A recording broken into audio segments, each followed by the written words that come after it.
Good morning student.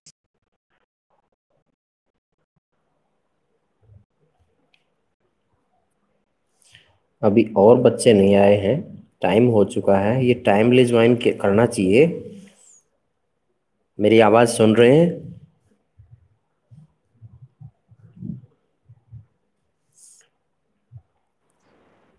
हाँ बेटा हिना, आवाज़ सुन रहे हो हमारी? ओके।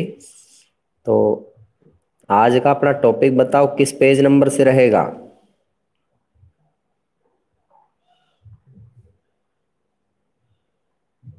है बेटा, अपना टॉपिक बताइएगा। 89। ओके।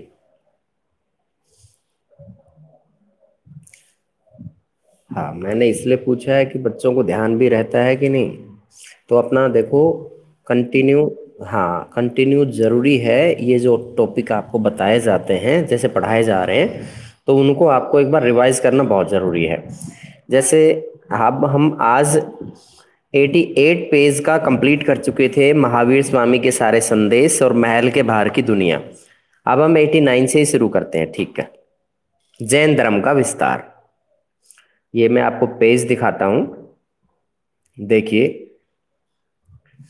इस पेज से। जैन धर्म का विस्तार, पेज नंबर 89 है। देखिए, जैन धर्म का जैसे कि हम समझते हैं कि दोनों लगभग लगभग साथ साथ ही थे। इनका विकास एक साथ, मतलब थोड़ा सा अंतर था, ज़्यादा नहीं था। तो इन दोनों ने हमारे भारतीय संस्कृति को बहुत ही ज़्यादा प्रभावित किया है, क्योंकि इससे पहले हमारे देश के अंदर हिंदुत्व संस्कृति का वर्चस्व होता था।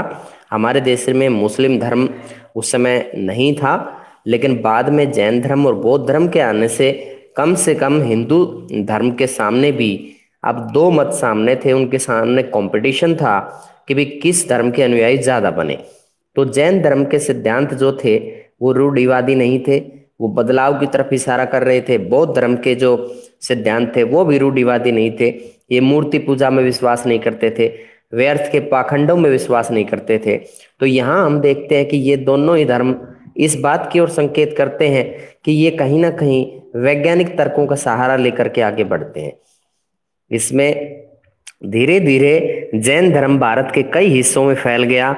बौद्धों की तरह ही जैन विद्वानों ने प्राकृत, संस्कृत, तमिल जैसी अनेक भाषाओं में मतलब बहुत ज़्यादा इन भाषाओं का नाम क्यों लिया गया है, क्योंकि बौद्ध धर्म के अंदर जो भी ग्रंथ लिखे गए थे तो इन भाषाओं का यूज बहुत ज़्यादा किया गया था। प्राकृत भाषा का, संस्कृत भाषा का और तमिल भाषा का।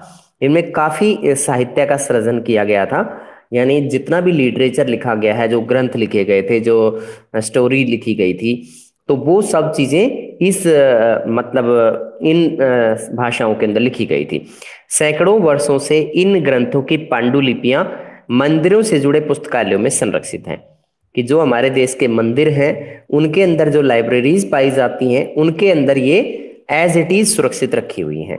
धार्मिक परंपराओं से जुड़ी सबसे प्राचीन मूर्तियों में जैन तीर्थंकरों के उपासकों के द्वारा बनवाई गई मूर्तियां भारतीय उपमहाद्वीप के कई हिस्सों में पाई गई है। यानी जो धार्मिक परंपरा से जुड़ी हुई हमारे देश के अंदर ये बताया गया है, जो तीर्थंकर वाली बात थी, इसको इंग्लिश में तीर्थंकर ही कहते हैं। जो जैन धर्म के जो प्रवर्तक होने के बाद, और इससे जैसे कि हम मानते हैं जैन धर्म के प्रवर्तक जो हैं वो तो महावीर स्वामी हैं, जो कि 24वें तीर्थंकर थे। लेकिन उससे पहले भी 23 इसके गुरु हो चुके थे। 23 गुरु और थे जिन्हें तीर्थंकर ही कहा जाता है। तो वो 23 जो है उनका भी योगदान था। जैन धर्म के जो नैतिक सिद्धांत थे वो ऑलरेडी पहले से लागू भी थे, लेकिन इतना ज्यादा उनको कोई पहचान नहीं दी गई थी। उनको पहचान दिलाने में किसका नाम आएगा? उसका नाम है महावीर स्वामी। और ये 24वें तीर्थंकर थे जिन्होंने इस जैन धर्म को एक अलग धर्म के रूप में पहचान दिलाई और सारे दुनिया के अंदर धीरे धीरे इसका फैलाव कराने में महत्वपूर्ण भूमिका भी निभाई। तो यहाँ हमें ये ध्यान देना है, ऐसा नहीं है कि महावीर स्वामी से पहले जैन धर्म की शिक्षाएं नहीं चल रही थी, उनके नैतिक सिद्धांत नहीं थे, सिद्धांत थे लेकिन उनकी कोई पहचान नहीं थी। इन्होंने एक अलग पहचान बनाई और लोगों में विश्वास जगाया इस धर्म को अपनाने के लिए। अब यहाँ आप नीचे देख सकते हैं, ये एक पांडुलिपि दिखाई गई है, ये कंप्लीट पांडुलिपि है। इस तरह से सुंदर आलेखन के द्वारा ये पांडुलिपियां तैयार करते थे। देखने में कितना सुंदर लग रही है ये। अब आगे देखिएगा, बुद्ध और ज्ञान की खोज। बुद्ध, हम देखो इसमें टॉपिक दोनों साथ साथ लेके चल रहे हैं। कभी हम बौद्ध धर्म से रिलेटेड जो टॉपिक है वो आ जाता है इसके बीच में, फिर उसके, क्योंकि पैरेलल है ना दोनों, कभी महात्मा बुद्ध के बारे में टॉपिक आ जाता है। अब हम आगे बढ़ रहे हैं, बुद्ध और ज्ञान की खोज। महात्मा बुद्ध जो हैं एक राजकुमार थे, और राजकुमार होते हुए भी उनका एक रिलेटिव की डेथ हो जाती है, और वो रिलेटिव की डेथ होने के बाद और उन्हें इतना दुख और आघात पहुंचा कि क्या मतलब ये जो मृत्यु है इसको रोका जा सकता है। तो जीवन का अर्थ समझने के लिए, जीवन का लक्ष्य ढूंढने के लिए उन्होंने क्या किया कि वो अपना महल त्याग दिया और वन में जाकर के तपस्या करने लगे। काफी लंबे समय तक तपस्या, ज्ञान की खोज करने पर, एक जगह से दूसरी जगह भटकने के बाद उन्हें ज्ञान की प्राप्ति हुई। और उनकी ज्ञान की प्राप्ति का स्थान जो है बिहार में, जो गया के नाम से जाना जाता है, गया नाम का एक रेलवे स्टेशन है बिहार के अंदर जो बहुत फेमस है। वहां पर एक बोधि वृक्ष है, जिस वृक्ष के नीचे महात्मा बुद्ध को ज्ञान की प्राप्ति हुई थी। आपने कभी सुना भी हो, कुछ समय पहले आतंकवादियों के द्वारा उस बोधि वृक्ष को यानी जड़ से उखाड़ने के लिए, खत्म करने के लिए उसे, ताकि लोगों का विश्वास जो है वो टूट जाए, तो उस पर बम विस्फोट कर दिया था। बम विस्फोट कर दिया था, और बम विस्फोट करने की वजह से और वहाँ उसको इतना कोई ज़्यादा नुकसान तो नहीं पहुंचा, लेकिन फिर भी ऐसे धार्मिक आस्था के केंद्र पर इस तरह की चोट पहुंचाना गलत बात होती है। और ये महात्मा बुद्ध का जो धर्म है या बौद्ध धर्म जो है, हमारे इंडिया में ही ना होकर के इंडिया से बाहर ज़्यादा फैलाव हुआ है इसका। हमारे जो निकटवर्ती पड़ोसी हैं इनके अंदर इनके अनुयायी ज्यादा रहते हैं। अब आगे चलते हैं। बुद्ध उस युग के सबसे प्रभावशाली शिक्षकों में से एक थे। ये बेटा, ये इन्हें शिक्षक शब्द क्यों कहा गया, इन्हें टीचर्स क्यों कहा गया है? ये प्रवचन करते थे। जैसे आपने देखा हो साधु संगति के अंदर बहुत से साधु कीर्तन के अंदर लोगों को प्रवचन देते हैं, तो वो उन्हें हम शिक्षक कह सकते हैं, क्योंकि वो हमारी गाइडेंस देते हैं, हमें जानकारी देते हैं, धार्मिक मूल्यों की जानकारी देते हैं, जीवन को कैसे जीना है, मुश्किल परिस्थितियों को कैसे समझना है, दुख और सुख के विषय में समझना है, जीवन के विषय में समझना है, तो हमें इनकी शरण में जाना पड़ता है। सैकड़ों वर्षों के दौरान उनके संदेश पूरे उपमहाद्वीप में और उसके बाद मध्य एशिया होते हुए चीन, कोरिया, जापान, श्रीलंका से समुद्र पार करके म्यांमार, थाईलैंड और इंडोनेशिया तक फैले। अब यहाँ पे देखिएगा, आप अंदाजा लगा सकते हैं कि कितने मतलब क्षेत्रों में ये बौद्ध धर्म का विस्तार हो गया। सैकड़ों वर्ष लगे इस काम को होने में, लेकिन ये मध्य एशिया तक पहुंच गया।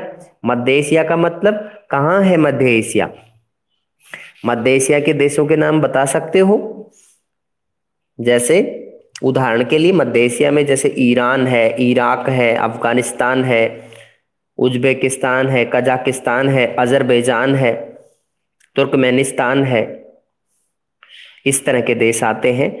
और इधर हम देखेंगे हमारे पड़ोसी राष्ट्रों में चाइना है, उत्तरी कोरिया, दक्षिणी कोरिया है, जापान है, लाओस, कंबोडिया, वियतनाम है, श्रीलंका के समुद्र पार म्यांमार है, और थाईलैंड है, इंडोनेशिया है। इन सब राष्ट्रों में बौद्ध धर्म के अनुयायियों के आज बहुत बड़ी संख्या में वहां पर लोग रहते हैं, और ये सब उनके प्रयासों से ही संभव हो पाया।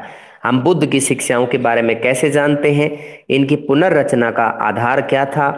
बौद्ध ग्रंथों का बहुत परिश्रम से संपादन, अनुवाद और विश्लेषण किया जाना।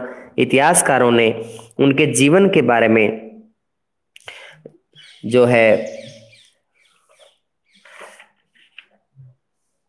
इतिहासकारों ने उनके जीवन के बारे में चरित्र लेखन से जानकारी इकट्ठी की। ये चरित्र लेखन क्या है? ये उनके शिष्यों के द्वारा, जो महात्मा बुद्ध के शिष्य थे, उन शिष्यों के द्वारा इस तरह की एक पुस्तक लिखी गई थी जो चरित्र लेखन के नाम से जानी जाती है। और ये चरित्र लेखन हमें जानकारी प्रोवाइड कराती है महात्मा बुद्ध के जीवन में क्या क्या उपलब्धियां रही और क्या क्या उन्होंने अपने लाइफ में किया। तो उससे संबंधित जो जानकारी है वो हमें इसके जरिए मिल जाती है। तो इससे हम इस बात को लेकर श्योर हो जाते हैं कि उन्होंने अपनी लाइफ में वो कितना सफल हुए, कौन कौन सी उपलब्धियां रही, कौन कौन सी समस्याएं उनकी लाइफ में रही, उनकी पारिवारिक जिंदगी कैसी थी। इनमें से कई ग्रंथ बुद्ध के जीवन काल से लगभग 100 वर्षों के बाद लिखे गए। यानी जब बुद्ध की डेथ हो चुकी थी उससे लगभग 100 साल बाद इन ग्रंथों को लिखा गया है। इनमें से एक महान धर्मोपदेशक की याद को बनाए रखने की कोशिश की गई थी। महान धर्मोपदेशक कौन है? धर्म का उपदेशक, धर्म का उपदेश देने वाला, ये किसे कहा गया है? ये महात्मा बुद्ध को ही कहा गया है। तो महात्मा बुद्ध जो है, सब यहाँ साफ पता चल रहा है कि बौद्ध धर्म के जो प्रवर्तक कहलाते हैं वो सबसे प्रभावशाली शिक्षकों में से एक थे। और आज उन्हीं की वजह से हमारे जो निकटवर्ती पड़ोसी राष्ट्र हैं उनके अंदर बौद्ध धर्म का प्रचार प्रसार इतनी तेजी से हो पाया है। इन परंपराओं के अनुसार सिद्धार्थ बुद्ध के बचपन का नाम शाक्य कबीले के सरदार के बेटे थे। अब यहां आप देखिएगा ये कहां से हमें पता चला? परंपराओं के अनुसार पता चला है। यानी इस तरह की परंपराओं का आलेखन कहाँ किया गया है? इस तरह की, जैसे कि हमने अभी थोड़ी समय पहले चरित्र लेखन नामक पुस्तक का विवरण पढ़ा, तो उसमें परंपराओं का विवरण किया गया है। उन परंपराओं के विवरण से ये बात पता चलती है कि बुद्ध के बचपन का नाम जो था वो क्या था? सिद्धार्थ। तो इसका नाम आपको याद रखना, इसको अंडरलाइन करें। ये इनके बचपन का नाम था सिद्धार्थ, महात्मा बुद्ध का, जब वो राजकुमार होते थे। और ये शाक्य कबीले के सरदार के बेटे थे। शाक्य नामक कबीला था जिसका उस समय पर शासन चल रहा था और वो सरदार के बेटे थे, यानी एक तरह से राजकुमार की भूमिका में थे। जीवन के कटु यथार्थों से दूर उन्हें महल की चारदीवारी के अंदर सब सुखों के बीच बड़ा किया गया। यानी अपनी लाइफ के अंदर उन्हें यही नहीं पता था कि वे दुख होते क्या हैं। उनको इस दुनिया के जो कटु सच्चाई है, यानी जो बिल्कुल डेफिनेट जो सच्चाई है उससे दूर, कि जीवन के अंदर दुख भी होते हैं, तो उन्हें नहीं पता था दुख क्या होते हैं। उन्हें महल की चारदीवारी के अंदर रखा गया। अब एक बार यहाँ पे आप देखिएगा, संत चरित्र नामक एक यहाँ पर विवरण डाला गया है। संत चरित्र क्या है?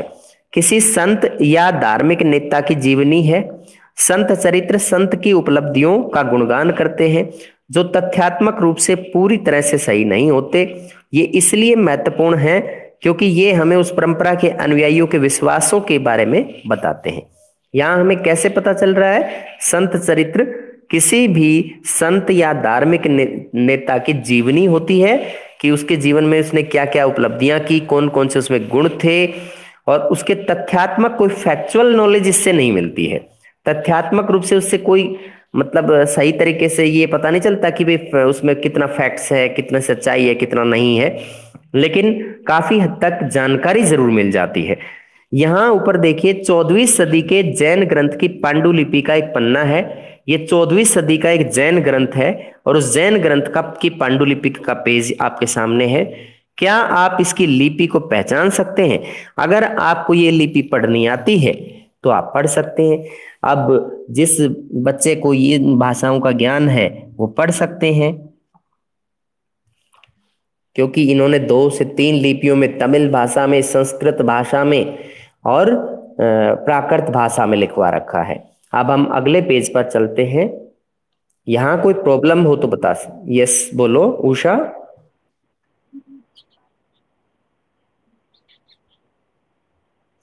हाँ,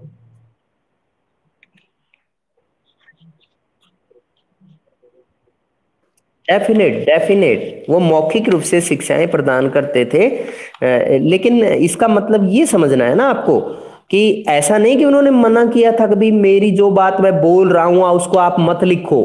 तो उनके अनुयायियों ने उसको उनके मरने के बाद लिख लिया, और अब वो चीज परमानेंट हो गई, क्योंकि रिटर्न रिकॉर्ड जो होता है वो परमानेंट हो जाता है, उसका बेनिफिट ये रहता है।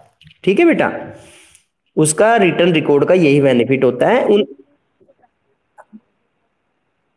ओके, मैं बता रहा हूं अभी। इनकी आइडियोलॉजी के अंदर सबसे पहले तो इनका जीवन का दृष्टिकोण, कुछ ऐसी भी बातें हैं जो जैन धर्म और बौद्ध धर्म दोनों ही थोड़ा सा समानता भी रखते हैं।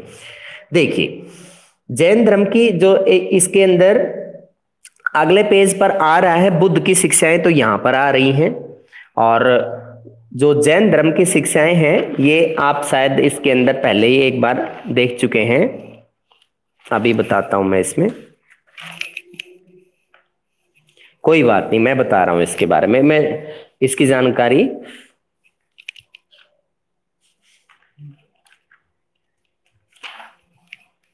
देखिए, इसके अंदर बेटा ऐसा है कि जो जैन धर्म और बौद्ध धर्म के अंदर थोड़ा सा ये डिफरेंस है कि बौद्ध धर्म के जो जितने भी शिक्षक हैं वो ये मानते हैं कि स्तूपों का सम्मान होना चाहिए। स्तूप, जैसे कि हमने पहले पेज पर आपको एक बार दिखाया था, स्तूप जो है सांची का स्तूप, जैसे स्तूपों के विवरण के बारे में बहुत ज्यादा जानकारी देते हैं, और जो महात्मा बुद्ध के पवित्र धार्मिक अवशेषों को उसके अंदर रखवाना सही मानते हैं।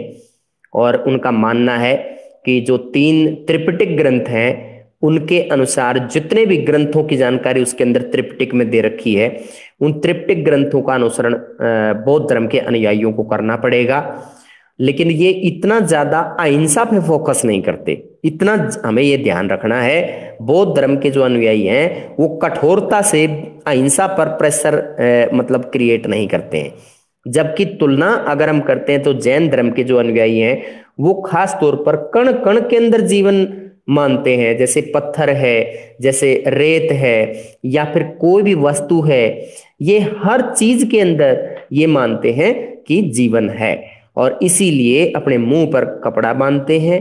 इनकी जैसे 2 विचारधाराएं हैं वो भी आप इसमें नोट कर सकते हो, क्योंकि आप इसकी आइडियोलॉजी तो बता रहे हैं तो इनकी दोनों विचारधाराओं का नाम लिख सकते हो। जैन धर्म की 2 अलग अलग जैसे जो संप्रदाय हैं उनका नाम श्वेतांबर और दिगंबर है। श्वेतांबर होते हैं सफेद कपड़े धारण करने वाले, और दूसरा जो दिगंबर होते हैं वो कपड़े धारण नहीं करते हैं, और एक स्थान से दूसरे स्थान पर जब ये चलते हैं तो मुंह पे कपड़ा बांध लेते हैं, क्योंकि ये मानते हैं कि जो वायु है, वायु अंदर श्वास के जरिए जाएगी तो उसमें जीवाणु भी अंदर चले जाएंगे, जीवाणु खत्म हो जाएंगे, और ये नहीं चाहते कि कोई जीव जो है हमारे शरीर की वजह से मर जाए। और जहां जहां ये कदम रखते हैं उसमें झाड़ू लगा करके और तब आगे बढ़ते हैं, कहीं कीड़े मकोड़े भी इनके पैरों से ना रौंद दिए जाएं या खत्म ना हो जाएं।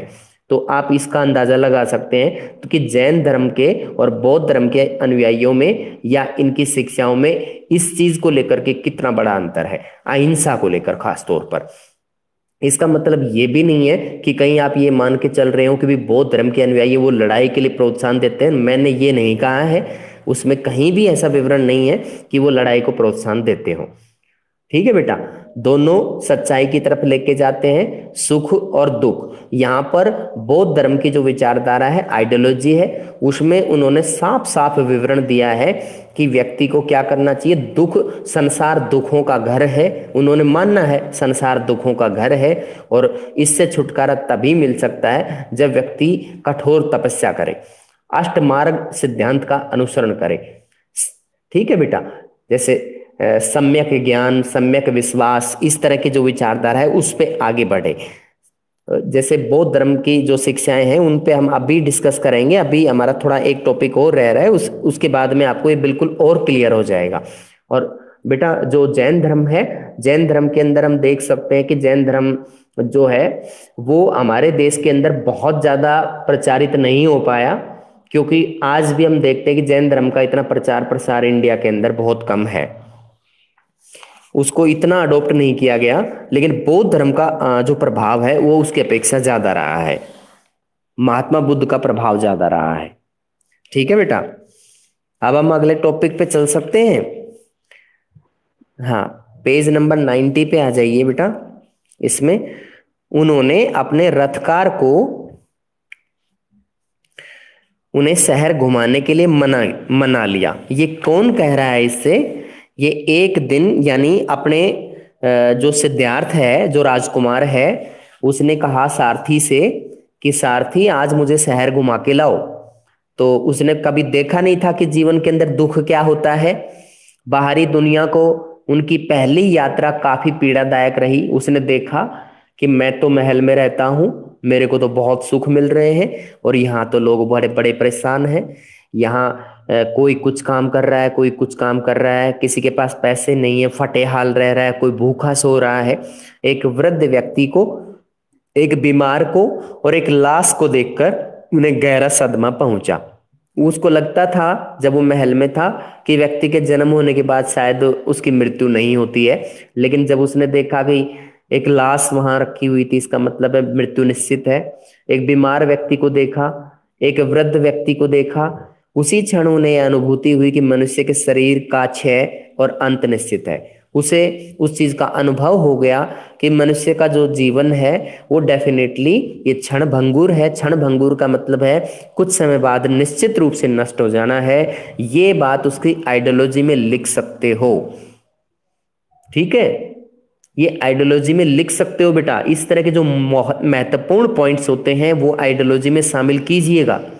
उदाहरण शामिल करने की जरूरत नहीं है, हमें उसके मेन विचार शामिल करने की जरूरत है। अब आगे देखिए, उन्होंने एक गृह त्याग किए सन्यासी को भी देखा। उसे मानो बुढ़ापे, बीमारी और मृत्यु से कोई परेशानी नहीं थी। उसने शांति प्राप्त कर ली थी। अब देखिए, इसने एक एक तो व्यक्ति गृहस्थ आश्रम जीवन जीता है, घर के अंदर रह करके, जैसे कि अपना घर परिवार में लोग रह रहे हैं, तो ये होता है गृहस्थ आश्रम। और एक होता है गृह त्याग। गृह त्याग करने के बाद व्यक्ति सन्यासी बन जाता है। कभी कहीं उसको घूमना पड़ता है। तो बुढ़ापे का, बीमारी का, मृत्यु का उसे किसी तरह की कोई परेशानी नहीं है। क्यों ऐसा क्यों कहा गया है? क्योंकि उसको किसी दुनिया से कोई लगाव नहीं है। इतना ज्यादा लगाव नहीं कि उसके पास ऐसा नहीं कि भाई उसके पास कोई प्रॉपर्टी रह गई है, उसको कोई छीन लेगा। उसने उसने कोई बिजनेस आगे बढ़ाना है, उसके बच्चों को कोई परेशानी होने वाली है, उसे इस तरह की कोई टेंशन नहीं होती। इस वजह से वो इन सब चीजों से उभर जाता है। समझे या नहीं समझे बेटा? हाँ, अब उसके बाद आगे देखिए, उसने शांति प्राप्त कर ली थी। सिद्धार्थ ने निश्चय किया कि वे भी संन्यास का रास्ता अपना लेंगे। कुछ समय के बाद महल त्याग कर वे अपने सत्य की खोज में निकल गए। तो ये बेटा, इन्होंने इस तरह से अपने जीवन के अंदर सत्य की खोज के लिए अपने महल, अपने राजसी ठाठ बाट, अपने राजकुमार के जीवन को छोड़ करके, और ये लोग, ये मतलब महात्मा बुद्ध जी हैं, वो वन की तरफ निकल गए। सिद्धार्थ ने साधना के कई मार्गों का अन्वेषण किया। अन्वेषण होता है बेटा खोज, यानी जो साधना है, तपस्या है, कठोर साधना जो होती है, उसके बहुत से तरीकों का इस्तेमाल उन्होंने किया। इनमें से एक था शरीर को अधिक से अधिक कष्ट देना, जिसके चलते वे मरते मरते बचे। एक बार उन्होंने अपने शरीर को इतना कष्ट दिया कि वो मरते मरते बचे। हो सकता है कि कई दिनों से वो भूखे रहे हों। और आपको पता है कि बीमार व्यक्ति जो है, मान लीजिए शरीर जब कमजोर हो जाता है उसमें बीमारी भी आने लगती है, तो इस तरह के हालात हो गए होंगे, तो उसको बड़ी मरने की नौबत तक पहुंच गए। इस इन अतिवादी तरीकों को त्याग कर उन्होंने कई दिन तक ध्यान करते हुए अंततः ज्ञान प्राप्त किया। यानी उन्होंने इस बात का निश्चय किया कि ये तो अतिवादी तरीके हैं। अतिवादी मतलब होता है कि ये तो बहुत ही मतलब ऐसे तरीके हैं जिनका कोई कुछ हासिल नहीं होना है, उससे उससे जीवन समाप्त हो सकता है लेकिन उससे कुछ हासिल नहीं होगा। इससे अच्छा है ध्यान किए करें, भगवान का ध्यान करें, योग साधना करें। कहने का मतलब है जैसे योगा के बारे में समझाया जाता है बच्चों को योगा करने के लिए, तो उसमें मन शांत रहता है और व्यक्ति जो है ईश्वर से जुड़ता है। आत्मा परमात्मा का जो मिलन जो है वो उसके जरिए हो सकता है। व्यक्ति को सुख की अनुभूति होती है। और वास्तव में ये जो है डिप्रेशन में जो लोग होते हैं उनको भी मदद मिलती है। तो यहाँ पर ये चीज बेटा ये मेडिटेशन का जो आपने देखा हो हॉस्पिटल में इस तरह के अलग से डॉक्टर्स भी होते हैं, वो भी लोगों को इस तरह का इनकी प्रैक्टिस कराते हैं।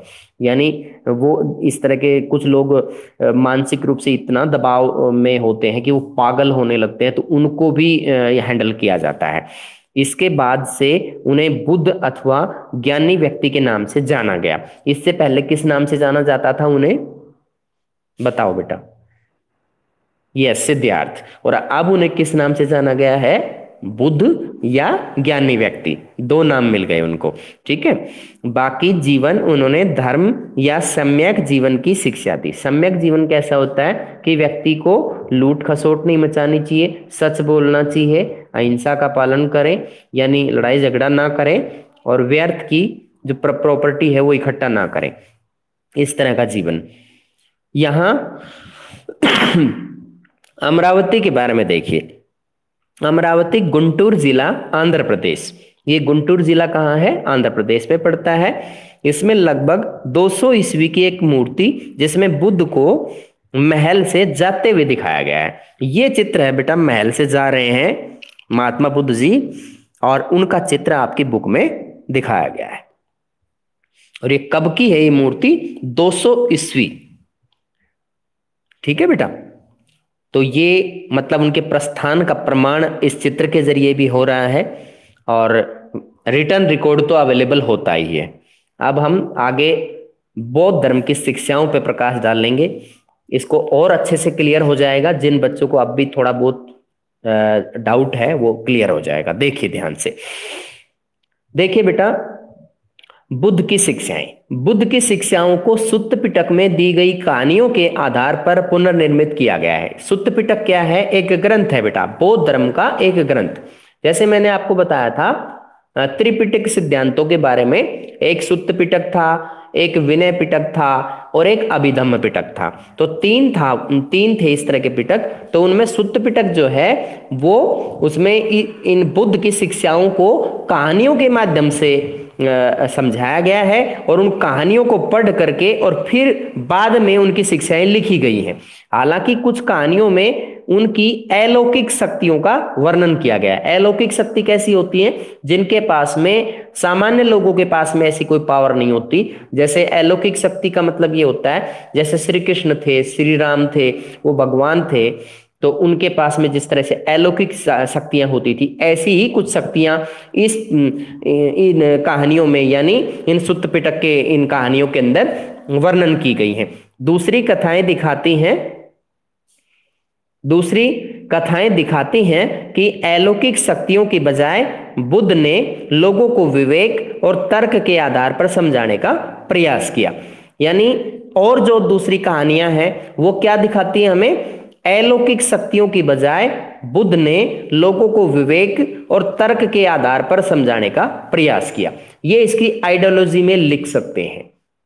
ठीक है, ये आइडियोलॉजी में लिख सकते हैं, क्योंकि अलौकिक शक्तियों की बजाय बुद्ध ने क्या किया है? लोगों को विवेक के आधार पर, तर्क के आधार पर समझाने का प्रयास किया कि भाई जो चीज आप अपना दिमाग यूज करो, आप अपना विवेक शक्ति यूज करो, जो चीज आपको ठीक लगे उस तरह का डिसीजन आप लो। अलौकिक शक्ति का क्या करोगे? जादू टोनों में क्यों फंसते हो? उनका कहना ये था। बाहरी आडंबर कुछ नहीं है, उन्होंने समझाया लोगों को। उदाहरण के लिए, जब एक मरे हुए बच्चे को शोक मग्न मां बुद्ध के पास आई और उन्होंने बच्चे को जीवित करने के लिए बजाय उस महिला को मृत्यु के अवश्यंभावी होने की बात समझाई। यहाँ ये बात समझे आप, इसमें क्या बताया गया है कि एक माँ है, उसका बच्चा गुजर गया है। बच्चा गुजरने के बाद उसको इतना पता था उस माँ को कि मैं महात्मा बुद्ध के पास जाती हूँ, वो हो सकता है इसे जीवित कर दे। तो वो उनके पास आती हैं, वो उनसे रिक्वेस्ट करती हैं कि मेरे बच्चे को जीवित कीजिए। फिर वो उन्हें समझाते हैं कि भी मृत्यु निश्चित है, आप ये जो प्रकृति का नियम है आप उसको मत बदलवाइए, ये मृत्यु निश्चित है। ये कथाएं आम जनता की भाषा में रची गई थी जिससे इन्हें आसानी से समझा जा सकता था।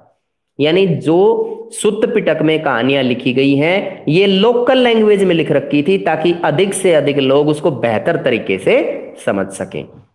तो यहां तक कोई प्रॉब्लम है बेटा बुद्ध की शिक्षाओं में? अब हम अगले अगले पैराग्राफ पे, नेक्स्ट पैराग्राफ पे आते हैं। देखिए, बौद्ध दर्शन के अनुसार विश्व अनित्य है और लगातार बदल रहा है। अनित्य का मतलब ये स्टेबल नहीं है, ये कंटिन्यूअसली क्या है, डायनेमिक है, चेंज हो रहा है। विश्व एक जैसा नहीं है। आज आप अपने माता पिता को देखिए, माता पिता से पहले दादा दादी, जो हमारे पूर्वजों के समय का जिस तरह से संसार रहा है, उस समय किस तरह की परंपराएं थी, किस किस तरह के रीति रिवाज थे, कौन कौन सी भाषाओं को वो लोग जानते थे, कितना मतलब किस तरह की कल्चर थी उनकी, उनमें कितना बड़ा बदलाव हम देख पा रहे हैं। जैसे आप पहनावा देख लीजिए, पहले का खान पान देख लीजिए और आज का पहनावा देख लीजिए। आज हम देखो, सारा ही मतलब वेस्टर्न कल्चर जो है इतना ज्यादा प्रभावित कर रही है, लोग उसी को बहुत बेटर मान रहे हैं। हमारी इंडियन कल्चर को तो कोई देख ही नहीं रहा है। अपने यहाँ पे जो धोती कुर्ता, जो अपने यहाँ का मेन वो रहता है, ये अब बिल्कुल पीछे छूट रहा है। लोग जीन्स पहनना पसंद कर रहे हैं। खान पान की दृष्टि से भी ऐसा ही है। तो यहाँ हम जो ग्लोबलाइजेशन जितना हो रहा है, वो ये आज से नहीं है, ये है तो बेटा बहुत पहले से। लेकिन यहाँ पे बौद्ध धर्म के दर्शन के अनुसार हमें बस इतनी सी बात समझनी है कि बौद्ध दर्शन में ये बात बता रखी है कि विश्व जो है चेंज होता है, बदलता रहता है, ये स्टेबल नहीं है, लगातार बदलता है।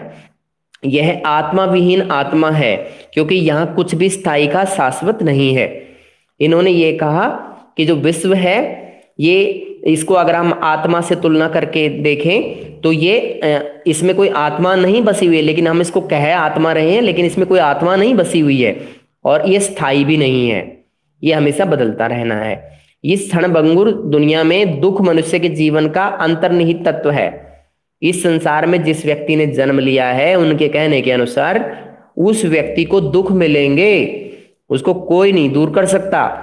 और अगर कोई दिखावा करे, कोई साधु संत दिखावा करे, मैं आपके दुख मिटा दूंगा इस तरह के, तो वो सिर्फ बहका रहे हैं। महात्मा बुद्ध ने ये सच्चाई बताई कि जीवन के अंदर दुख मिलेंगे। देखो बेटा, आज आप अरबपति करोड़पति लोगों को देखते हो, पैसे की कोई कमी नहीं है, लेकिन फिर भी पूरी संतुष्टि किसी को नहीं है। दुख सबके जीवन में है, चाहे वो किसी को किसी भी तरह का हो सकता है, प्रॉपर्टी से संबंधित हो, उनकी औलाद से संबंधित हो, उनके बच्चे मान लीजिए कुछ ज़्यादा जैसे अपराधी हो जाते हैं, कुछ लोगों के लाड प्यार उन्हें बिगाड़ देता है, और कुछ और भी बहुत जैसे कोई जैसे ये खेल खेलने लग जाते हैं जो सट्टेबाजी का है या इस तरह का जो भी, तो उससे नेगेटिव ही है वो सब। कोई ज्यादा नशे वगैरह करने लगता है, तो जीवन के अंदर कुछ भी गलत करना, वो उन्होंने माना है कि भी मनुष्य के जीवन में, हर व्यक्ति के जीवन में दुख तो है, और दुख के लिए रेस्पॉन्सिबल उन्होंने ये माना है कि भाई रेस्पॉन्सिबल नहीं है मनुष्य, इस जीवन में ही उसने कुछ ऐसा किया है जिसकी वजह से उसको दुख मिल रहा है। नहीं, ऐसा नहीं है। उसका उनके कहना ये भी है कि अगर उसके पहले के कर्म में कोई उसने ऐसा कुछ किया है, तो हो सकता है उसका कोई परिणाम भी मिले उसे। घोर तपस्या और विषय शक्ति के बीच मध्यम मार्ग अपना करके मनुष्य दुनिया के दुखों से मुक्ति पा सकता है। ये इसकी आइडियोलॉजी में लिखें, ये बहुत महत्वपूर्ण बात है। घोर तपस्या और विषय शक्ति के बीच मध्यम मार्ग। विषय शक्ति क्या होती है कि हम अपने समाज से, अपने माता पिता से, अपने परिवार से इतना ज्यादा लगाव करके बैठ जाते हैं कि वो चीज हमें क्या करती है, उसकी वजह से दुख पैदा होते हैं, बहुत ज्यादा दुख पैदा होते हैं। और इनका कहना है कि या तो हम तपस्या करें और साथ साथ इतनी मोह माया में ना पड़े। सीधी सी बात है, मोह माया में ना पड़े तो हम दुखों से मुक्ति पा सकते हैं। बौद्ध धर्म की प्रारंभिक परंपराओं में भगवान का होना या ना होना अप्रासंगिक था। बौद्ध धर्म की जो प्रारंभिक परंपराएं थी, उसमें यह भी क्लियर नहीं किया गया है कि भगवान निश्चित है या नहीं है, या महत्वपूर्ण है या नहीं है। ये बात आप लिख सकते हैं, प्रारंभिक परंपराओं की बात है। अब उसके बाद में व्यवहार में बौद्ध धर्म, प्रैक्टिकल में बौद्ध धर्म का कितना क्या रहता है, देखिए। सुत्तपटक के लिए गए एक उदाहरण होता है, एग्जाम्पल है। बुद्ध सिगल नाम के एक अमीर गृहपति को सलाह दे रहे हैं। महात्मा बुद्ध जो है, सिगल नाम का एक व्यक्ति है, अमीर व्यक्ति है ये, जिसको हम गृहपति कहते हैं। गृहपति एक तरह से घर का मुखिया होता है बेटा, घर के अंदर जिसकी चलती है। मालिक को अपने नौकरों और कर्मचारियों को 5 तरह से देखभाल करनी चाहिए, ये कहा गया है। क्या करना चाहिए? मालिक को अपने नौकरों और कर्मचारियों को 5 तरह से देखभाल करनी चाहिए। इस तरह का एक क्वेश्चन भी आ जाएगा स्पेशल, कि महात्मा बुद्ध ने एक अमीर गृहपति को, एक जैसे मालिक को एक नौकर के साथ कैसा व्यवहार करना चाहिए, वो उसको बयान कीजिए या उसको उसकी व्याख्या कीजिए। तो मालिक को अपने नौकरों और कर्मचारियों की 5 तरह से देखभाल करनी चाहिए। कौन कौन सी 5 तरह से? पहला क्या फैक्ट बताया? उनकी क्षमता के अनुसार उन्हें काम देकर। भाई जो व्यक्ति जितना काम कर सकता है उससे उतना ही करवाएं। अगर व्यक्ति कमजोर है, उसको शारीरिक काम बहुत ज्यादा दे दिया तो वो क्या कर पाएगा? नहीं कर सकता। और अगर कोई व्यक्ति मानसिक रूप से कमजोर है, उसको काम मानसिक जो एबिलिटी वाला दे दिया, मानसिक योग्यता वाला दे दिया, वो उस काम को नहीं कर सकता। तो उसकी योग्यता के अनुसार उसको काम दे। उन्हें भोजन और मजदूरी देकर उन्हें भोजन देना चाहिए, और मजदूरी रोजाना की मजदूरी रोजाना दे करके, उचित मजदूरी जो भी है। बीमार पड़ने पर उनकी परिचर्या करके, अगर बीमार पड़ जाता है मजदूर या कोई भी कर्मचारी, तो उनकी देखभाल करके और उनके साथ सुस्वादु भोजन बांटकर और स्वादिष्ट भोजन पका करके उनके साथ मिल बैठ करके खाना चाहिए। समय समय पर उन्हें छुट्टी देकर, और कभी उन्हें जरूरत पड़ती है तो उनके घर के अंदर भी जरूरी काम हो सकते हैं तो उन्हें छुट्टी भी देनी चाहिए। तो ये आपको रीजन उसके अंदर लिखने हैं, रीजन, अच्छे रीजन हो जाएंगे। आगे देखिए, कुल के लोगों को 5 तरह से श्रमणों जिन्होंने सांसारिक जीवन को त्याग दिया है। अब आप ये ध्यान रखिए, श्रमण नाम से क्वेश्चन आ जाएगा, छोटा क्वेश्चन। श्रमण किसे कहते हैं? जिन्होंने सांसारिक मोह माया को छोड़ दिया है। एक तरह के साधु संत होते हैं श्रमण लोग, यानी ये अपना परिवार से मोह माया नहीं रखते, उन्हें श्रमण कहा जाता है बौद्ध धर्म के अंदर। और ब्राह्मणों को देखभाल करनी चाहिए कर्म, वचन और मन से अनुराग के द्वारा, और उनके स्वागत में हमेशा घर खुले रखकर उनके दिन प्रतिदिन की जरूरतों को पूर्ति करके। ये आगे बता रखा है कि 5 तरह से श्रमणों की मदद कर सकते हैं, ब्राह्मणों की मदद कर सकते हैं। श्रमण क्या होता है ये मैं बता ही चुका हूं आपको। ब्राह्मण की देखभाल करने के लिए बोला है, अपने कर्म से काम ऐसे करें ताकि इन लोगों को सम्मान मिले, श्रमण को भी ब्राह्मण को भी। वचन ऐसे बोलें जो इन दोनों को अच्छे लगे, मधुर वचन बोलें इनके साथ। मन से प्रेम प्रदर्शित करें इनके प्रति, और उनके स्वागत में हमेशा अपना घर खुला रखें, जब भी वो आए आ सकते हैं। और दिन प्रतिदिन उनकी जो भी जरूरत है उसको पूरा करें, चाहे उनकी भोजन की है, उनके स्नान करने की है, कपड़ों की है, जो भी जरूरत है वो पूरा करें। ये समझे बेटा? तो पहला पैराग्राफ जो है वो एक मालिक को अपने कर्मचारियों के प्रति देखभाल के बारे में उनके ये बता रहा है कि उनका व्यवहार कैसा होना चाहिए। दूसरे पैराग्राफ में श्रमणों के प्रति और ब्राह्मणों के प्रति उनका व्यवहार कैसा होना चाहिए वो बता रहा है। अब सिगल को माता पिता और शिक्षक के पत्नी के साथ व्यवहार के लिए भी ऐसे ही उपदेश दिए गए थे। यानी महात्मा बुद्ध ने सिगल नाम के अमीर व्यक्ति को माता पिता के प्रति भी ऐसे ही, जैसे यहाँ पे संदेश दे रखे हैं, ऐसे ही दिए गए। टीचर्स के प्रति भी ऐसे ही दिए गए, और वाइफ के प्रति भी ऐसे ही दिए गए। मतलब कहीं भी ऐसा नहीं था कि जहां उन्होंने भड़काया हो कि भी सम्मान नहीं देना चाहिए, ऐसा नहीं कहा। सबके लिए इसी तरह के सम्मानजनक बातें रखी गई। आप सुझाव दीजिए माता पिता, शिक्षकों और पत्नी के लिए किस तरह के निर्देश दिए गए होंगे। तो इस तरह का कोई रिटर्न प्रूफ नहीं है, आप अपनी तरफ से बना के लिख दीजिए। इसमें ऐसा हम लिख सकते हैं, महात्मा बुद्ध कोई नेगेटिव अप्रोच तो रखेंगे नहीं, माता पिता का सम्मान करें, जो जरूरत की चीज है उनको समय से प्रोवाइड कराएं, उनसे पहले उठें, उनसे लेट सोएं, और उनको जब भी जिस चीज की नीड जरूरत महसूस होती है वो पूरा करें। बेटा किसी तरह की कोई प्रॉब्लम है तो पूछ सकते हैं।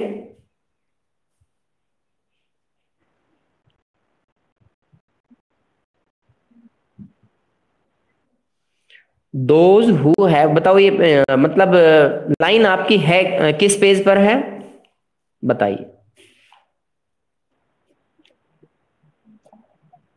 एक मिनट। अच्छा, श्रवण वाले में ही। Okay okay. यही है, जिन्होंने सांसारिक जीवन को त्याग दिया है। बेटा, श्रमण वे लोग होते हैं जिन्होंने इस सांसारिक मोह माया को त्याग दिया है, घर त्याग दिया है। जो साधु संत बन गए उनको श्रमण कहते हैं।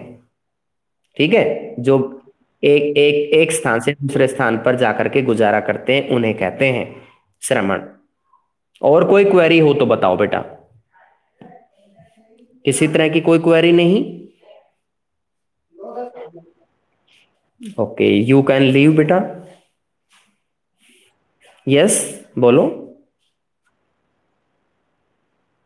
यस यस, हाँ, उसको देख के और आप उसके अंदर ऐसे करना बेटा कि अपना नोट्स उसको देख के बना लो, तो कि उसमें जितना आपको एक्स्ट्रा मैटर लगे वो थोड़ा उसमें छोटा कर सकते हो। जो बिल्कुल मैंने जो महत्वपूर्ण महत्वपूर्ण जैसे एनसीईआरटी क्वेश्चंस और कुछ छोटे क्वेश्चन आपको भेजे थे, ताकि आप कुछ याद कर सकें और कभी जैसे टेस्ट होता है तो आप टेस्ट भी दे सकें इसके लिए।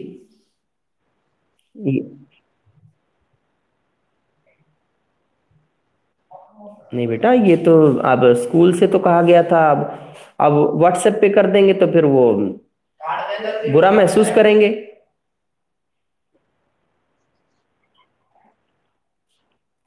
कर देंगे तो ठीक।